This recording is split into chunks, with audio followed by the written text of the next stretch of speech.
Welcome to episode 3 of Trying Not to Suck. It's been a little longer than I would have liked, a couple of months this time. Unfortunately, a month was the plan for the frequency of episodes. However, lots of new things, new kit, new gigs, new jobs, and many things to go through with you. I have eerily started looking exactly like the tool that I use to get my light and focus balance wrong. Right, rather. I do get it wrong. I use it to get it right. I am oddly looking very similar to this model at this point. The weather's warmed up. I'm out of a hoodie. The head's looking shinier. If you're bald, you're bald. And I've got my little list, as per usual, go through because there's a lot to keep in the front of my brain, and I've got my timer going because I can do 30 minutes at a time. Going a bit lo-fi on the cameras today as I've had 2 lenses fail, which we'll have a quick chat about with some kit that I've bought as well and what we're doing about that. It's all pretty normal stuff, but we're going with one camera. I am trying my lapel mic that I use from my other lav mic setup with my Rode Go today to see how it goes. So instead of having my Rode Go sitting here reflecting, I'm running a little mic going to the same pack, so we're going to see how that works. So let's have a little recap. Since I did my last episode, I've done a couple of things. I went to a photography workshop. We're going to break that down. That was amazing and really pushed me in a few directions, which is really good. I've got some new kit. I've ventured into the world of flash photography for some portrait work and some other gigs I've got. So we'll have a little breakdown of the plethora of mistakes I've made with that. Great learning curve, though, and really opened up some different avenues of what I'd like to try and what I'd like to learn. Some new gigs. So I've just completed probably the busiest week.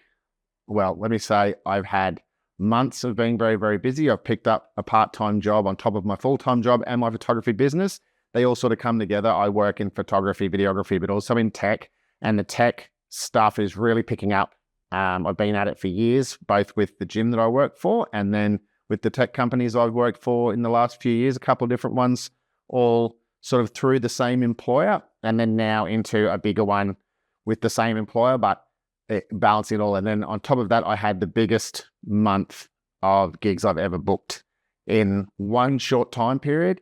And I want to take you through how those went, lessons I learned during it, and a lot of psychological, I won't say issues, but things like performance anxiety and imposter syndrome and how that affects what I do when I'm doing it in the moment, when I'm working those gigs that, let's say, I won't say I'm panicking, though they are.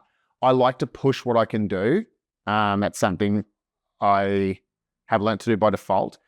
A side effect of that is sometimes a lot of performance anxiety. So we'll go through that. But let's kick off with a recap. So we started with the photography workshop put on by Michael from 1M Photography. Awesome photographer and does so much for the photography community in setting up events where you can come and learn skills. The one I went to was a model shoot with flash photography in a boxing gym. Really, really cool venue. Massively knowledgeable human being in Michael with a wealth of experience and knowledge in model shooting and photography and flash and all of the things to do with that. He runs his own business workshops. He works at Ted's Cameras in Brisbane, where I buy most of my kit. And that's how I've got in contact with him. And he put on a workshop. I think there's between sort of 8 to 12 of us. And he sent me an invite and I was like, cool, this is a really great idea. I'd like to have a go at learning to shoot with a flash. I'd like to have a go at shooting with a professional model, which I've not done any of that. I've done some portrait work, but never with the person whose profession is to be in front of a camera. So I signed up. It was really affordable. And I certainly am a firm believer in education from the point of whether that's doing courses, paying for mentoring, having doing things that push you out of your boundary and exploring things. Certainly for photographers, but I think in any field, trying as many things as you can is really important. I saw a great reel from a couple of photographers saying the best thing you can do as a new photographer. And when I say new, this is my 6th year doing it. I'm new, right? 6 years is new. So not buttonholing yourself into any particular genre. And I think every photographer who has picked up a camera and got really excited about it, as soon as you find something you're a little bit natural at, you say, I'm a landscape photographer, I'm a portrait photographer, I'm a black and white photographer, I'm an automotive photographer. It gives you identity, which I think helps, but the problem is you then start doing everything along one very narrow avenue. And the reality is within each of those genres is so many subgenres and so much crossover. There's lots of photographers that do landscape and portrait, or weddings and automotive, or any of these things. And none of them are particularly better or worse than the other. Everything's just a bent on what your personality is great at. I am not a people person by any stretch of the imagination. And things like having a podcast, and people who know me well may think I'm an extrovert. I'm really not. So I've done camera shooting for weddings, and I was good at it, but it is not my jam, right? Wedding photographers are their own thing, and they are amazing. I know some brilliant ones, but it is not for me, right? Hoarding people together to make them smile and get that. I am not in love with love from a photography perspective. So spending every day shooting weddings would just stress me out. Anyway, I digress. So went to a workshop, lots of photographers, flash is set up, the model's there, and everyone takes turns having a go. So at the start of the workshop, who's here shot with flash before? Everyone in the room except me says me. Who here's shot models before? Pretty much everyone in the room except me. Cool. So my panic goes to 700 out of 10. And the way that the workshop worked was the host took some photos, explained what he was doing with his settings, and then we all went up one at a time and had a go. So the first two guys go up and I am freaking out. And then I have to go up and have a go next. Otherwise, I'm just not going to do it. I'm going to sit here and overthink. And I'm not somebody who has negative self-talk. So in my head, I'm like, oh my God, you're the worst. You can't do this. Quite the opposite. I can learn just about anything. So, but I do feel pressure to be good at something pretty quickly. And I do pride myself on learning fast. So all of these pressures, so to speak, I certainly recognize they are self-imposed. I put them on myself. Nobody is putting them on me. I put them on myself. So I have a go, and the idea was you talk to the model and you say what you want, you move around, you take your shots, you adjust, blah, blah.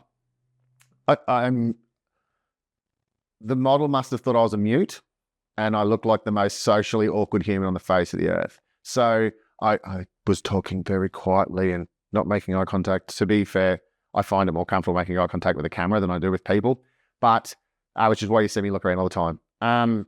So I felt awful. Got a couple of shots, got out, watched the rest of everyone go through, and as soon as I'd had to go, instant relief, right? Which is most things.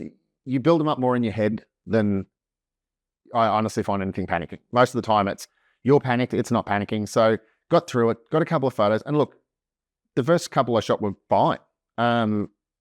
Sat down, instant relief, watched everyone have their go and listened to what they said to the model. Particularly, there's a few photographers there who do this for bread and butter.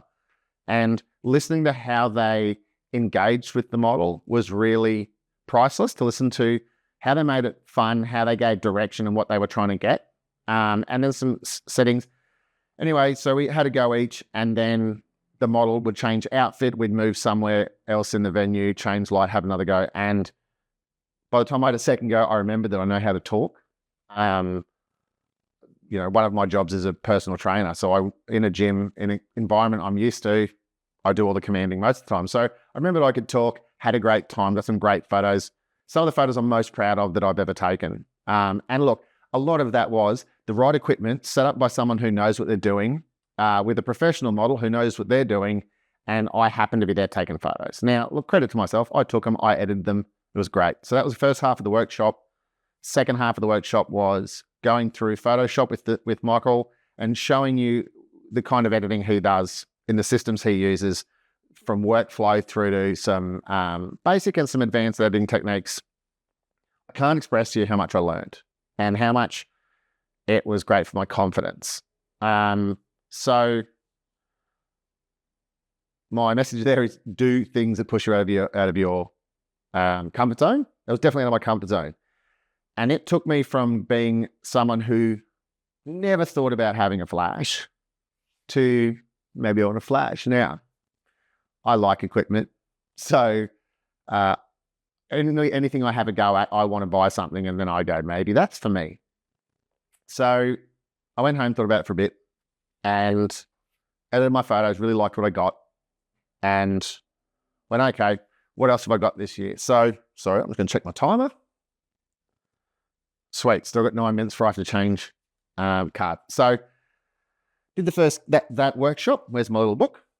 And then I had booked a gig for 3 days of event coverage in Sydney at my partner runs a skin clinic, and it was their sort of annual event, Therapist of the Year, and a conference, a 2-day conference about skin, and then the Therapist of the Year awards for this brand. So to preface this, the same weekend I have a gig I've had for the last couple of years. It's a sports photography gig. And as I've said before, sports photography isn't my passion. I like doing it and I'm very capable at it. It doesn't get me out of bed in the morning, but I do particularly like this one I have been doing for a chinchilla touch carnival. I think it's a really real community event, and that's what really makes me happy. A lot of moments for me to capture. I get to do a lot of candid work. It's with people I really enjoy. So the first decision was, I got offered this job. The first decision, let's go back before that. I got offered to be the event photographer the year before, but I already had chinchilla booked. So I did chinchilla. This year I decided I was going to go with my partner's +1, a whole day away. And I thought, cool, I'll spend a week doing street photography in Sydney when I'm not. At night, there's a gala event each night and I'll go shoot street all day. It'll be great. And then I'll go be a loving, supporting partner at night. So we'd do that. And it was really hard because I love the chinchilla job. I love the people I'm doing it for. I love the community. I love every part of it. You know, I even like the sport photography part of it, but I just mean that genre is not my favorite thing, but I love that gig. So I had to decide to say no to it. Now, the challenge of saying no to that gig is knowing full well that if another photographer steps in, I may never get it again. And as somebody who is new and I'm building a reputation and a base, saying no to something I'm good at and I like and they appreciate me was really, really hard. On one hand, I really wanted to support my partner and go and spend time with her and see that and see more about what she does. And on the other hand, I was really torn because I'm potentially losing forever a gig I really like. So I decided to say no to it. And then the company that look after the event I was going to with my partner asked me if I wanted to be the event photographer.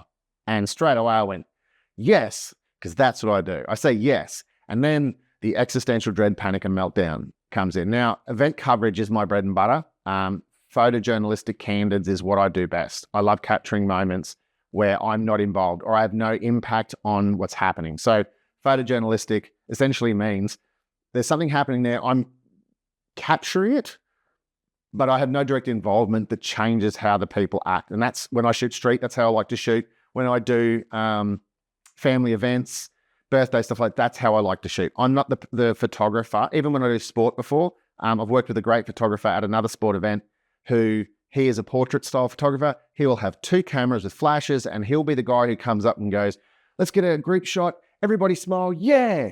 And he takes great stuff. And that's a hard role. It is not me.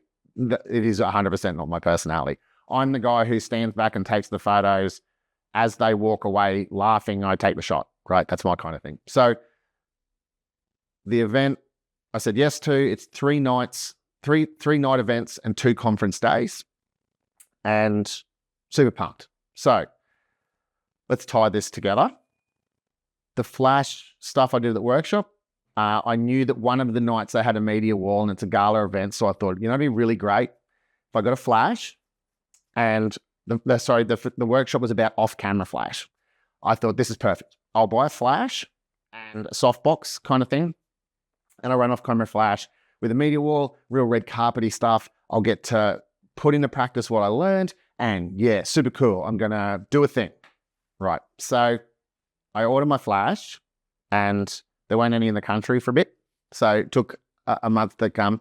I talked to Michael, who had run the workshop, and got some really great advice around what flash I should get, softbox. Gave him my budget and said, this is what I'm trying to have a play with. Can you give me your guidance? And, he never disappoints, always gives great guidance. Here's your best kit within that budget. So I order it. Over a month or so, it all turns up. In the meantime, I bought another little speed light that was cheap off Marketplace to have a practice with while I waited for I bought a Godox V100. God, it's a great tool. And a Godox remote trigger and a softbox, a Photix softbox. It's great. So here's where the mistakes start. So I got this other speed light to have a play with. I didn't play with it enough. I severely underestimated how many settings are on this thing, which I always do. I have early success and my brain goes, we can do this. And I can. So I had a bit of a play with it, but it wasn't the same as the flash I'd bought. So, sorry, I'm just shaking my tongue if I'm getting paranoid. Yep, 3 minutes 45, we're good. So it wasn't the flash I ordered, which is cool, but I had a few plays and I felt pretty confident, got a bit of a base understanding, but I didn't have the ability to have a dry run in the environment I'd be in. And wait till I tell you about that. And I didn't have an opportunity to play with the exact flash. The exact flash I got turned up maybe 10 days before the gig. So perfect time it turned up, but I was so compressed with how much time. Now, in that same time frame leading in, I picked up a part-time job with another tech company, as well as my full-time job. And this, I worked 2 or 3 weekends on the trot leading in. I'd been editing full steam leading into this event. I had the 3-day event, which was Saturday night, Sunday night, Monday night, fly home Tuesday, back to my regular job Wednesday, and then I had a corporate launch event that I was, for the tech company I work for, but I was also doing the photo coverage for that on the Friday. I took something like 2,000 photos at the gala event. So I was going editing full steam from a sports event into this event, editing like a lunatic to home one day to do my other job, into another gig, and then editing festival. So as you can imagine, the stress is building. I get on my kit first, and the week before my flash turns up, I'm taking a photo. No, it was the week before. I'm finishing a gig, and as I'm packing up, the person who runs it says, can you take a photo of the team? Sure. I throw on one of my 24-70s, and I get an error. And I go, that's weird. And I change the things, and I get an error. So I take it off. I put another 24-70 on, and I get an error. They're 2 different 24-70s. I got them at 2 different times. They're 2 different models of 24-70. I swap bodies. I change a few things. I just keep getting an error. I end up taking it on my phone. I've got a Pixel Fold. It's got a good camera. It shoots in RAW. Contingency plans are a thing.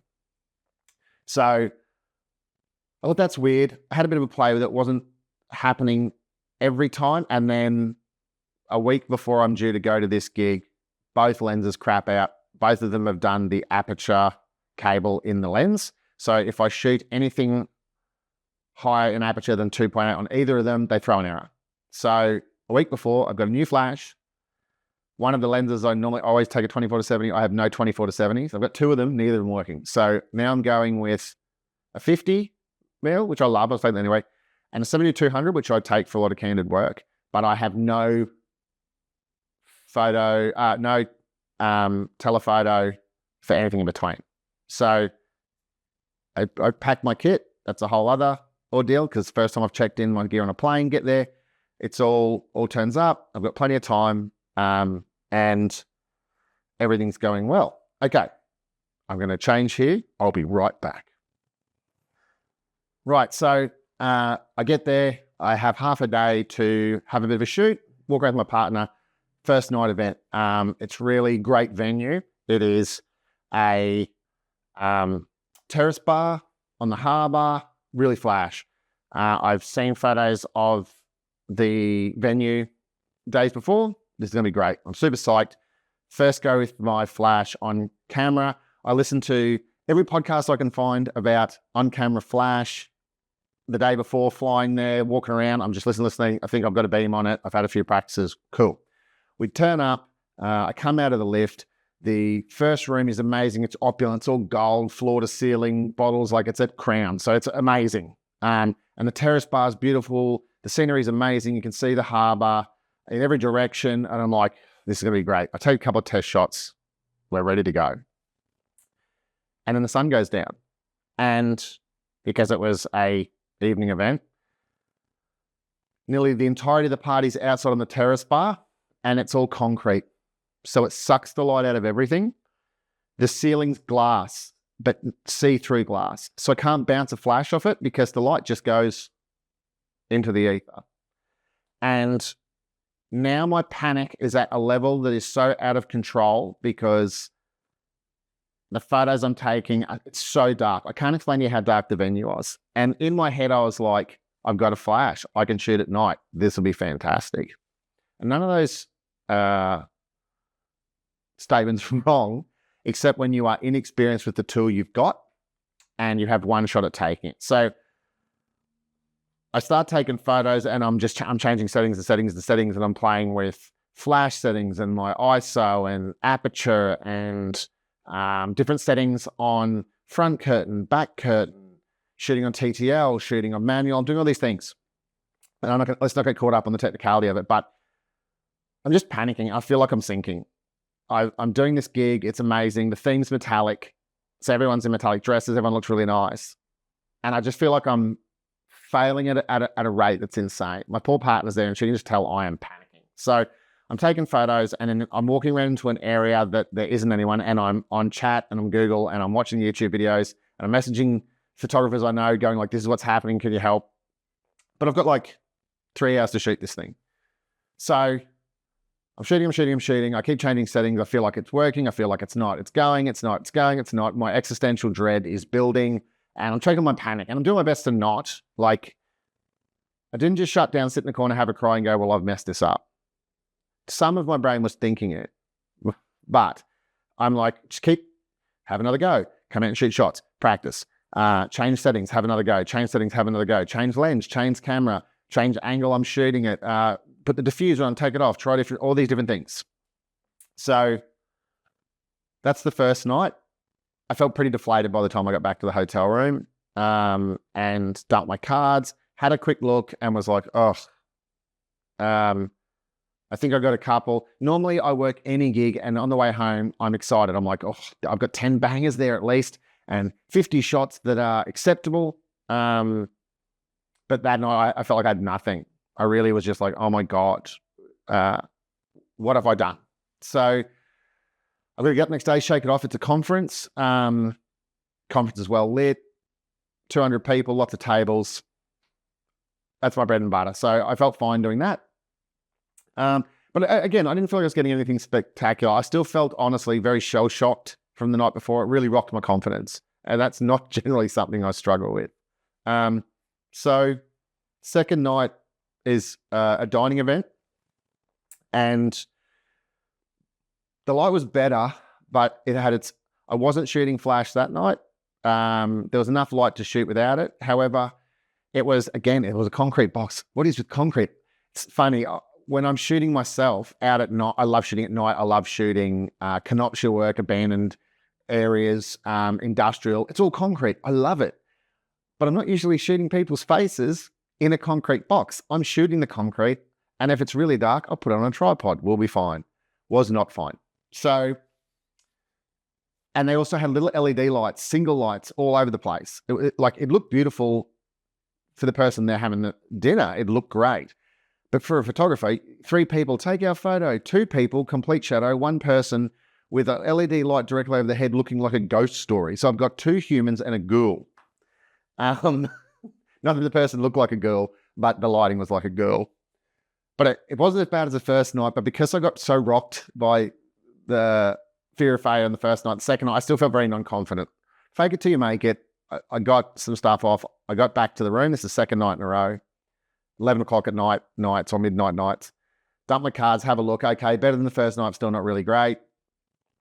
And I'll mention I haven't had a chance to look at what I shot at the conference the first day, which retrospectively was a little mistake because I'm good at that and I know how to do it. And I should have gone back and looked and I would have been like, wow, I really nailed this. Can't wait for tonight. Instead, I just had the memory of the panic from the night before. Get up the second day, conference hall again that day. The night's the gala event. And there's a media wall and I'm going to shoot off camera flash. Might also mention, I'm wearing dress clothes. I'm like an adult each night, which, to be honest, adds an element of weirdness for me. I'm used to shooting in hoodies and cargo pants. So I'm very comfortable in that. I'm wearing clothes that I'm not used to being in.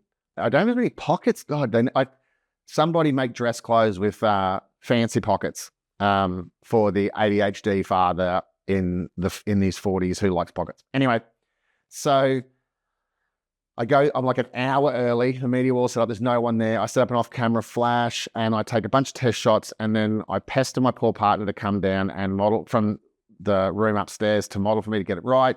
And I feel pretty confident and it was great, right?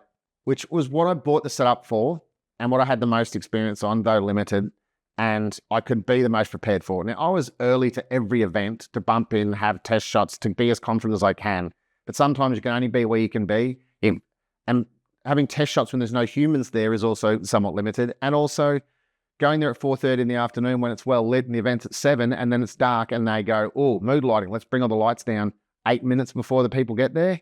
These are all things ready to control. And when you're run and gun style shooter for a living, learn to adapt, baby. So I do the media wall and it goes great. The kit's great. The remote trigger's great. I would have loved to have had 24-70 because with a 50 mil, I had to be quite far back, particularly if I'm shooting a group of 6 or 7. Those photos were great. The gala event was weird light, but I knew what I was doing and I edited those photos this week and I couldn't be prouder of what I've done. So let's talk about lessons from this. Oh no, sorry, let's get through the events and then we'll do a recap. So I come home, the next day, pack up my kit, fly home, recharge everything, repack the Pelican, and then I'm down to Brisbane for a product launch. First job doing a corporate event of that scale, let's say. And I was videoing it as well, which it was like an amphitheater, narrow, and again, mood lit. I love all these places that are mood lit for the person being there, enjoying it, for the person covering it. Oh my God, mood lighting. It's like every wedding photographer's nightmare must be, we're getting married in a paddock and the ambient light will be 6 lines of Bunnings LEDs. Oh my God, it looks great. You are getting married in a closet, in the dark. Yeah, oh my God. So it was afternoon into evening, light through the windows, and then it faded and the stage lights at the back were just super yellow. So everything's yellow and an LED wall. Both events had an LED wall behind it. In the first event, the LED wall was basically 12 meters wide, 5 or 6 meters high, and it was blue or green the whole time. So you imagine, not only do you have a wall behind that's refreshing at 60 hertz. So if your shutter speed doesn't match, you get lines through it, which is unavoidable sometimes when it's also badly lit and there's people moving, you're trying to balance all these things. And then for this other event, you had yellow lights coming down to the person and I have to be right at the back to shoot it. So I am miles away, elevated, and the light goes from sunlight to very yellow light, and behind it's an LED wall throwing blue light. So you can imagine the back of the person's blue, the front of the person's yellow, and every time they turn to the side, they're half purple. So, or adversity. However, for candid photography, that's my jam, and I really felt like I smashed that. As far as the photos, video stuff, that's a whole other story. So let's look at multiple things. Managing your expectation. So I always come back after these things and have a self-reflective process. First of all, I come back after 4 or 5 days and look at the photos, and the first thing I feel is, why was I so hard on myself? They're great. Now, great from my perspective. Through some self-reflection, some talking with a mentor of mine, what I have certainly suspected and I ascertain is my expectation that I put on myself is so high, so high. And part of the reason I do that is if my expectation of my performance is this high and I perform this low, I will feel like I sucked. But most of the time, my client's expectation of me is here. Here's the client's expectation. Here's my expectation of what I'm going to deliver. And I'm here and I feel physically ill because of how much I think I suck. And then I send it to the client and they go, Brent, these are great. And I am having to learn how to, functionally, it's a great habit as far as performing for the person I'm trying to create content for. Wear and tear on my own psychology, it's very rough. And it's something I have to learn to manage. The panic I had, I thought it was like I was having a panic attack the first night. Literally, my heart's racing, the sweat's pouring down me. I feel physically ill, and I almost feel physiologically lightheaded. I feel dazed, and I start struggling to focus, and I just start shutting down. And I worked really hard to pull myself out of that. Particularly at an event, you get one go. I can't just say, oh, sorry, I felt overwhelmed, so I didn't perform your job. I've really learned how to pull myself away and just get it together, come back and have another go. Get it together, come back and have another go. And that's an underlying theme in everything I do. That's trying not to suck.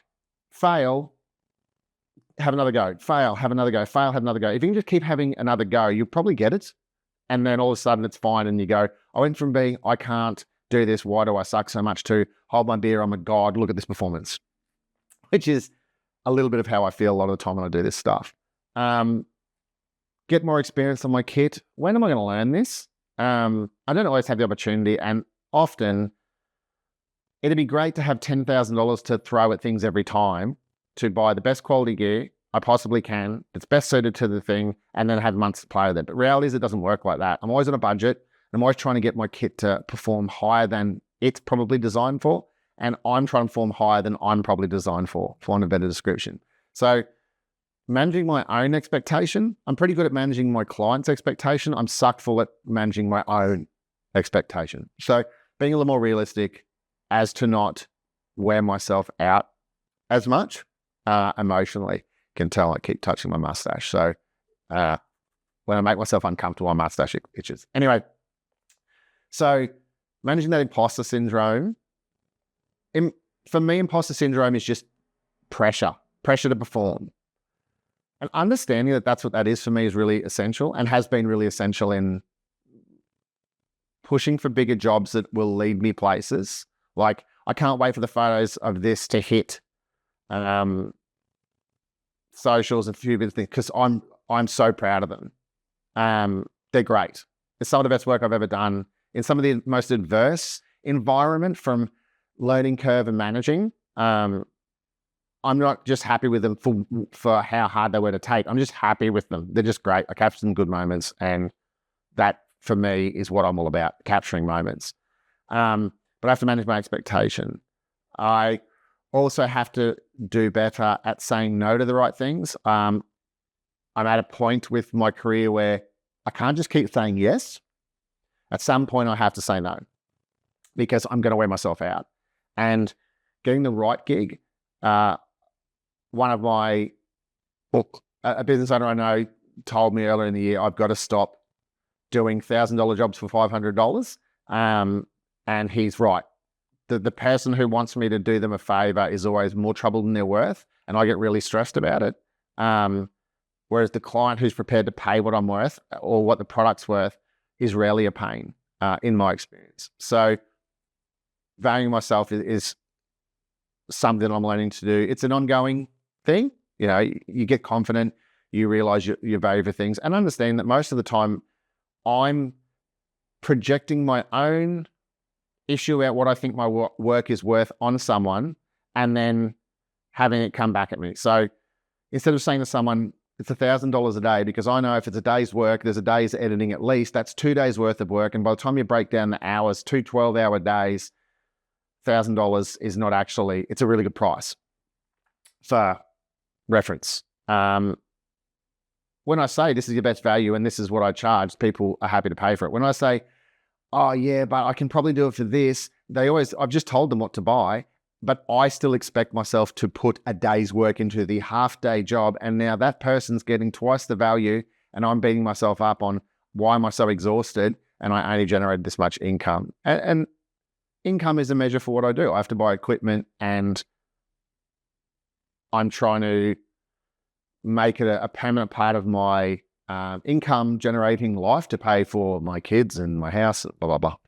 So it's an important part. You can't just give yourself away for free. I don't have the facility at this point in my life to be a charity. So psychologically, there's lots of parts there that I'm learning are an issue and having to learn how to manage. So again, reflective process. What did I do right? What did I do wrong? I did a lot right, and that's great. Pat on the back. I've got short arms, can't even reach my back. Pat on the back. However, here's all the things I did. I took way too much kit, right? I packed everything, all in sundry, going just in case, just in case, just in case. Could have left half of it at home. Pick what I'm going to use, stick to the plan is probably a better thing. Manage my own expectation. From a nuts and bolts perspective, if I'm going to go shoot at a venue, I want to get in contact with the people who are at the venue and say, send me a photo of the venue at the time that the event's going to be on. No good seeing a picture on a rooftop terrace at 3 p.m. when the event's at 7. So that was a really big learning piece.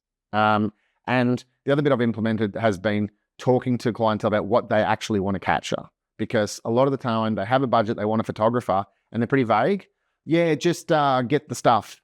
And then you get the stuff and you edit it and they say, have you got any of this? And you go, no, because they didn't ask. And that's my fault.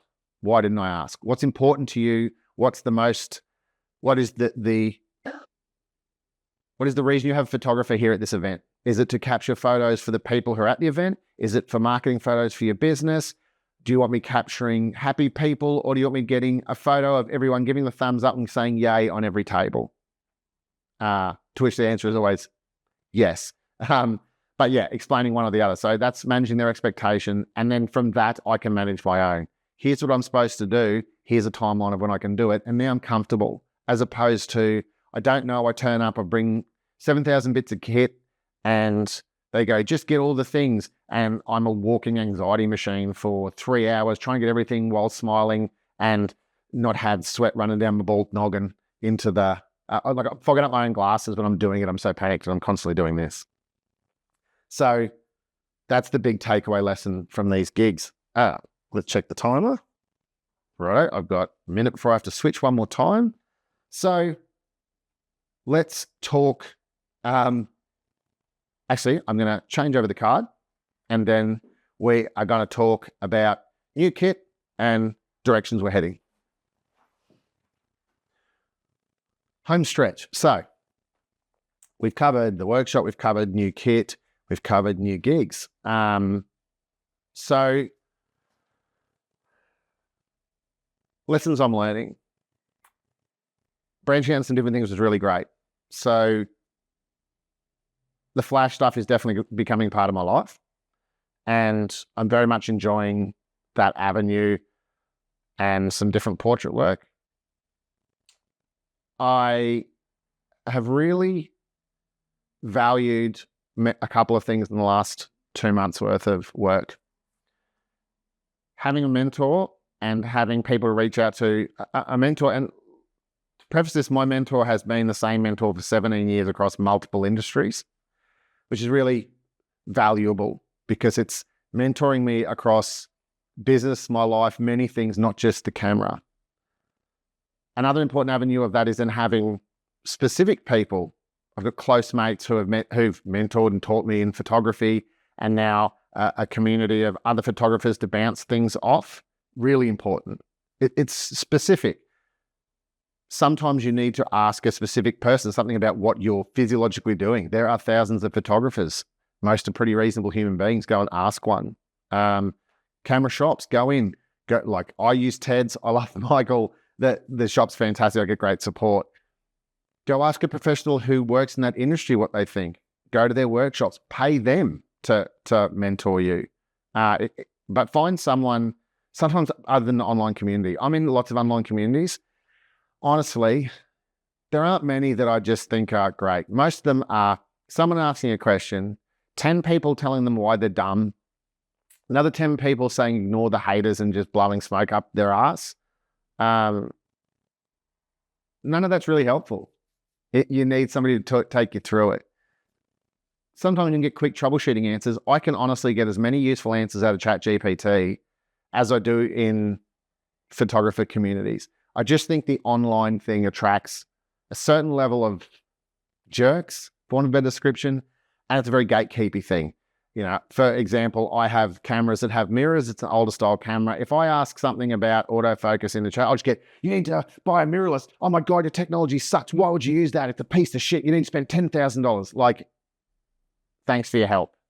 There are genuine people in these groups, don't get me wrong, but just the vast majority of it is either people asking the same question they could have got by reading a manual or asking chat or Googling, or someone just wanting interaction, and that's fine. Places for people need interaction. People need those things. I just find it's not for me.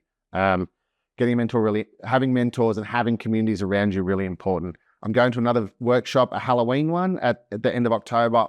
Luckily, I get to work with the same model who is awesome. And I'm really excited for that. More skills and more tricks to learn. It's just experience on a camera. I have certainly, through chatting with a friend of mine, and we constantly talk about where we're heading with our photographic journey. God, I hate the word journey. Ugh. Photojournalistic candid is definitely my jam. And I'm really enjoying corporate events and event coverage. I'm also really loving that. I will still continue to cover sport, but I'm not pushing into it. Videography, as much as I would love to do more of it, I'm really learning how specific that skill set is. And I don't feel that I can do both well, or certainly not with the time allotment that I have to do both. And the videography doesn't fill my cup as much as photography. I feel I'm very competent, and I'll do my podcast, and I do podcast videoing, and I do video work for my clients because it's something they do, and they need it on a level of skill set that I have. An amazing event recap videographer, I shall not be, at least not at this stage. And I certainly think from a equipment perspective, I can't do both. So sometimes you have to pick a lane, right? I don't close off other avenues. I do lots of work, but thinking about what makes me happy while I do it, I was quite happy to feel panicked and have an emotional meltdown working these events to learn, because it made me really happy.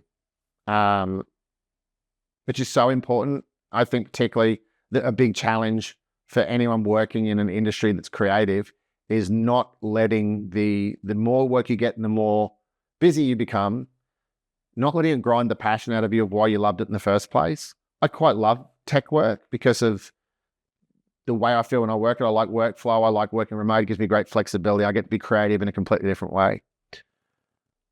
I love taking photos. I love capturing moments.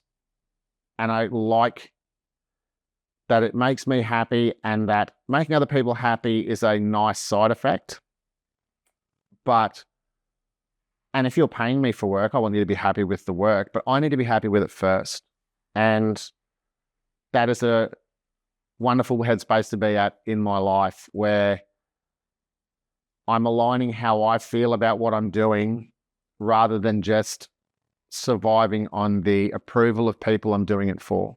And that's been a very big learning curve, and a skill to learn. Managing my own emotional state while I'm doing things, that is a skill set. I'm not a victim of it. I'm not suffering burnout. I'm not overloaded. To be honest, I went from being so panicked it was insane to 2 weeks later, I'm editing and I'm doing stuff, and I feel almost like I'm not working that much. I'm probably pulling an 80-hour week. Now, that's not for everyone. However, I just want to verbalize to myself and to my podcast that for me, burnout's not about an amount of hours. It's about how much I'm enjoying things. A trainer I once worked with, Jess, shout out to Jess, I'll have to tag her in the comments, said something really insightful years ago that at the time I didn't value as much as I let's say I do now. That she said, stress is being pulled away from your values. And at the time I was like, yeah, blah, blah, cool chat. I get what you're saying. The way I'm applying that now is that if I'm going to put a much emotional weight behind how much I love doing my work, it has to align with what makes me feel good doing it. And that means working with companies that I align with, for want of a better description, and doing the type of work that makes me happy and makes me feel valued as a, I'm not going to say artist because, gross. I just don't like to think myself as that. Let's call it a creative. Let's say as a creative, makes me feel valued intrinsically, right? The high fives feel nice, but it's not what gets me out of bed in the morning. When I look at the photo and I'm really happy with it, and I captured a moment that causes people to feel things, that's why I'm behind the camera, rather than being in front of it. Also, I look like this. I've got a head for radio.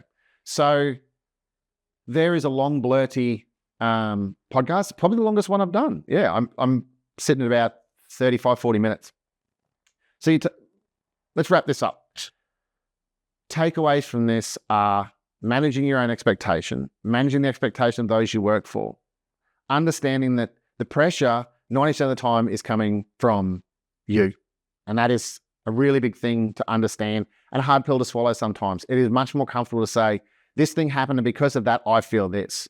No, this thing happened, I chose to feel like that. That is a very challenging concept for me to get used to, but it's an empowering thing for me to understand. I control how I feel about it. So I can choose to either sit in the corner in the fetal position and have a meltdown, or I can go, right, let's walk away from what I'm doing for 10 seconds and panic breathe myself down, change the settings, come back up and have another crack because I'll probably get it. And I think that's a really important lesson for me to have learned at this point. And just accepting that it doesn't matter how good you think you're getting, you're still a beginner. Every avenue I learn in this is another tiny bite into a crazily large cookie. I really messed that up. Every time I try something new, I realize that it's its own beast and it's massive. And that to be really proficient in anything, you have to start to pick a lane of where you want to be. The audio I'm trying today is a tiny try. When I go and see what real professional AV experts are doing with audio, it is its own animal for people with 20 years experience. Videography is a whole nother thing. To be amazing at it, right? I'm not amazing at it. I have a dabble. Photography, its own style. If you're doing weddings, you're doing events, you're a portrait photographer, you can try all these things. But if you want to be singular in them, they are their own world. And that's the more you learn, the more you understand you don't know anything. And I think that is a comforting thought because you've got so much opportunity for growth. I don't find it to be, oh my God, I'm so stupid, I don't know anything. I know 10,000 more things than I knew 5 years ago, even a year ago, even to the start of this year. My work's improved through the year.